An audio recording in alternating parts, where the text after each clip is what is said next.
Hello and welcome to the Tameside Reporter Sports Show. I'm your host Lee Wild, standing in for Tom, who's off sunning himself this week. As you can see, we're at a very wet Ewen Fields as we spoke to Sir Geoff Hurst, president of Hyde United, who's been touring the borough this week. We also spoke to Darren Kelly about his team's pre-season campaign.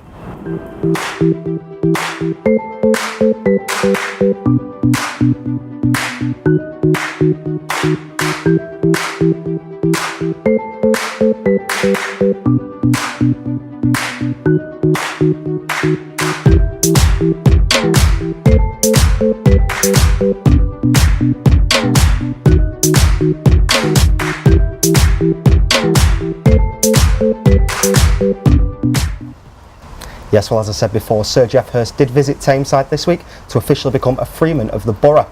We followed him round Tameside Hospital, where he was officially opening the £600,000 antenatal clinic, and he paid a visit here to Ewen Fields, where he's a president of the club. Yes, it's actually a fantastic reason to come back. I haven't been back here over many years, obviously up here quite a bit when my family were around. So it's a lovely, I couldn't wait to come up here and just come back here, especially for a lovely thing to do like this and opening the antenatal clinic.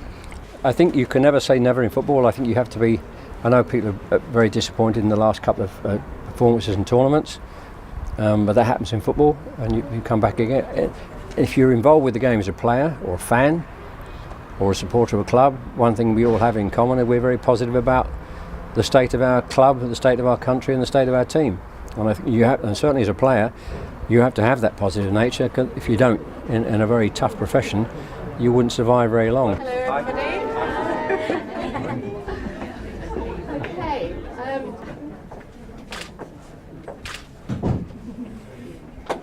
Thank you very much.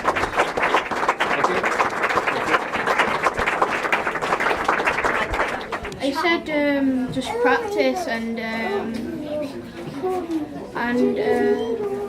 use both feet. And Dad, you probably know a bit more about Sir Geoff than your son. How much of a hero was he to you growing up? Oh, it's fantastic, because you always want to watch the World Cup, you know, and expect someone to score a goal, you know, a vital goal, and I think it stays with your memory as well. You know, the commentating saying it's all over, and it was just imagine how fantastic it would have been, you know, to be there, you know, to be at Wembley, you know. But he's a really nice person, you know, to me. Well, what a fantastic day for Tameside, in particular Hyde United, Mark. Yeah, absolutely. I mean, an inspirational visit. His father played here in the late 30s, early 40s, so he's got some close connections to the club. Manager Darren Kelly said it was inspirational as well. He, of course, is a manager himself, so to speak to a former manager and player, especially of the stature of Geoff Hurst, must have been incredible. Yeah, we have got a clip from Darren Kelly coming up, but did he say he gave him any tips or anything like that? Yeah, I think he basically told him just to keep on improving, keep on persevering through the hard times and through the good, because I know that over the years Darren Kelly, especially at Oldham and Halifax, he endured some pretty difficult times, but coming here to Hyde United, especially last season, it's looking promising. Well, pre-season's really getting going for our 7 clubs now, and I know Hyde United beat A.F.C Mansfield 1-0 earlier in the week. A strange one, it was a first minute on goal, wasn't it? Yeah, it's a strange one, maybe not the most convincing of score lines, but a win is a win, and I think they extended their unbeaten run to 6 games now, so like I said a moment ago, it's looking promising for the future. Well, a great victory for Hyde United there, and we caught up with manager Darren Kelly just before the match. Pre-season in general, delighted overall. You know, I think we look at in terms of, you know, the key things that we look at is the players getting fit. Yes, are they getting good minutes under their belt for obviously the first game? Yes. Players are, you know, injury free, which again is a big thing where, you know, if it's not one thing, if it's not blisters, it's hamstring or calf pulls, things like that. But as it stands in terms of tonight's game, we've got a fully fit squad, and yeah, really delighted with how it's gone. And as I say, rest assured we'll be ready for the 12th of August. Now, looking at your latest signing, Tyrone Gay, he's a defender. What attracted you to sign him? Tyrone's performances over the last season, I went and watched them. You know, and that's the key. All the players we've brought in, I've watched. It's not just we've went in any recommendations. We made a point in terms of last season, Mark, in terms, you know, what we wanted, what we needed in order to be successful. Luckily, we've got all the players we wanted. We've lost a couple, but you know, Tyrone was one of those where he's a dominant centre back. You know, he's very strong, put his body in the line. You know, as much as he's a big lad and he'll head the ball, he's also good with his feet and he's also quick. You know, what we have at the minute is we've got 3 very, very good centre backs. And again, the competition's there. It's throughout. You look at our team. with 2 quality players, possibly even 3 players for each position. Now, what I have to do is obviously pick 11, and it'll be very hard to do, and that's why all these games are important against good quality opposition, because we need to find we're 11, and on top of that we need to find we're 5 for the bench. So as I say, everything's great at the minute. We will be hopefully left with a few headaches when it comes to the 12th in order to pick a team, but you know what, bring it on, we're ready for it.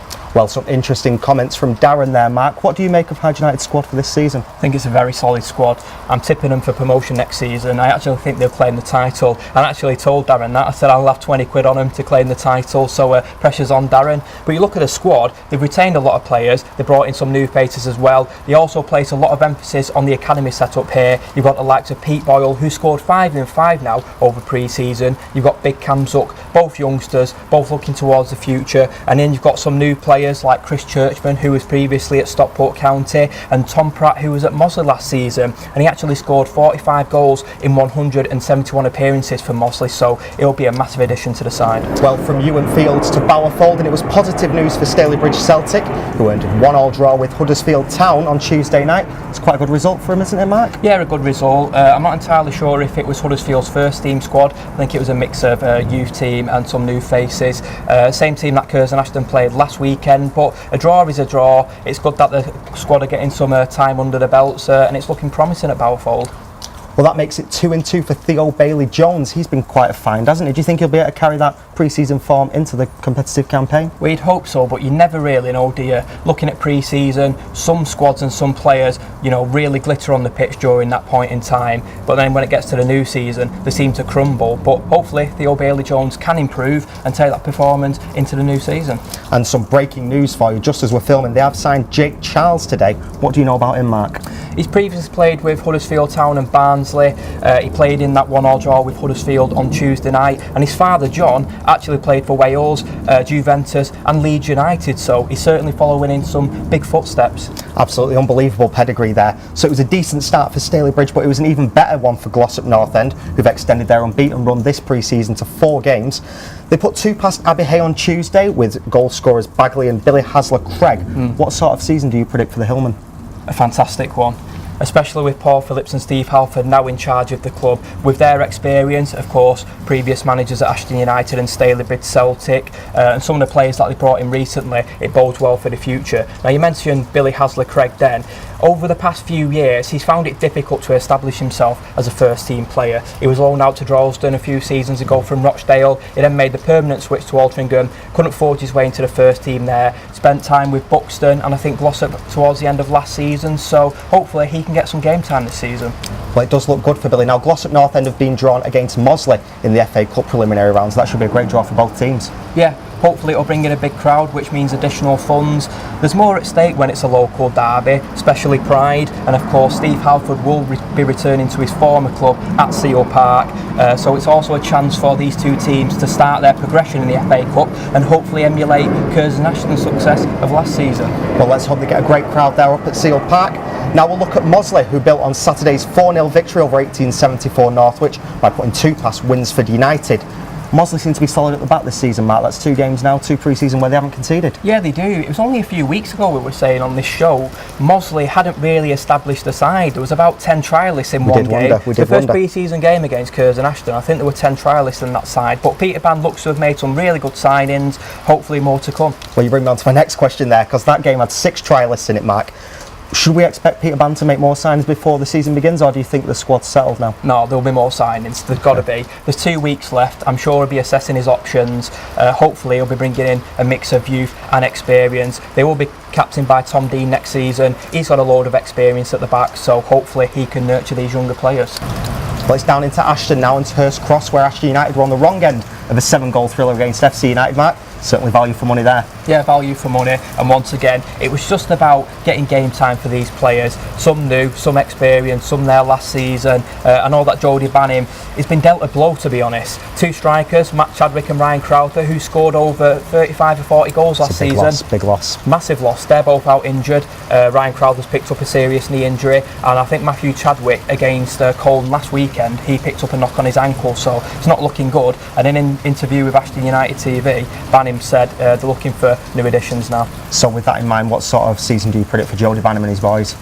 If they can fill the void up front and keep scoring goals, then I expect a pretty good season. I certainly expect them to be challenging for the playoffs. You know, maybe they can challenge for the title as well. So it's across the town now to the Tameside Stadium, where Curzon Ashton beat Trafford 2-1 in a pre-season friendly. Goals there came from Steve Howson and Jordan Butterworth. Mark, what do you make for Tameside's top team this season? I think if last season's anything to go by, then they should certainly be challenging for a playoff position. We all know that Curzon have got one of the lower budgets in the league. They probably attract the lowest crowd in this division, but I think they're overachieving, and I think with Natalie Atkinson, CEO there, driving the club forward, there's only bright times ahead for the club. Now, Curzon are quite a forward-thinking club, certainly at this division of football. They've recently launched an online ticketing system and they've recently updated the crest. What do you make of that? I think once again it's those two words, forward thinking. I think if you want to move with the times and you want to make yourself, you know, as appealing as possible to all ages, then you've got to do this kind of stuff. I've looked at the new badge, it is an improvement on the old one, and as for the online ticket system, well, if you don't want to travel to the Tameside Stadium to pick up a ticket, do it online, simple as that. Of course, and they're offering the free season tickets to any youngsters in Tameside, which is fantastic, isn't it?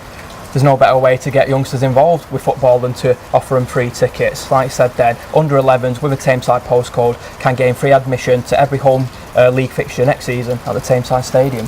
Right, and finally we'll go to the Butchers Arms ground where Droylsden have just made the 19 signings, Mark. Yeah. What sort of team have they put together for this season? A couple of returning faces, isn't there? Yeah, a lot of old faces, a few new faces, and I think the blend of that will produce a decent season for Dave Pace's side. Last season they finished in 13th spot. This will be their 4th season in the division, and let's not forget it was only something like 10 or 11 years ago when Droylsden were competing in the National League Premier, or what was then called the Conference. Yeah, you know, they've fallen a long way in a few short years, but hopefully next season can be the beginning of their upward trajectory. So on Saturday they had a 3-0 win against a Rochdale Select with goals from Riley, Smith and Frost. Is that a decent result for them? Because Rochdale obviously quite a lead team. Yeah, to score 3 goals and to concede none doesn't get much better than that, does it? Obviously a clean sheet, massively important for the goalkeeper there, but they've got a few games coming up now in pre-season of Droylsden. One coming up this weekend against Ashton United. That's the Tony Downs Memorial Trophy, and of course that game's held every summer in memory of former guardsman Tony Downs, who tragically lost his life in 2007. Yes, a fantastic cause. Well, that's all we've got time for, I'm afraid, today. Thank you very much for tuning in. You can hear more on all of this with Mark and Martin on Tameside Radio at 6 o'clock, and you can stay up to date with all the latest local sporting news from our 7 clubs on tamesidereporter.com.